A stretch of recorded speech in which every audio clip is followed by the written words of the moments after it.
సుబ్రహ్మణ్య గ్రామం దక్షిణ కన్నడలోని కడబ తాలూకాలో ఉంది. సుబ్రహ్మణ్య దేవాలయం గ్రామం నడిబొడ్డున ఉంది.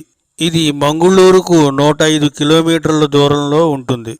గతంలో సుబ్రహ్మణ్యుడిని కుక్కే పట్టాన అని పిలిచేవారు. కుక్కే సుబ్రహ్మణ్య దేవాలయం కర్ణాటకలోని పశ్చిమ కనుమల శ్రేణిలో ఉంది.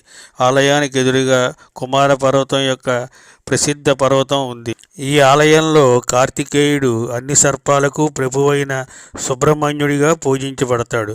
దివ్య సర్పమైన వాసుకి మరియు ఇతర సర్పాలు గరుడుడిచే బెదిరించబడినప్పుడు సుబ్రహ్మణ్యుని క్రింద ఆశ్రయం పొందాయని ఇతిహాసాలు చెబుతున్నాయి.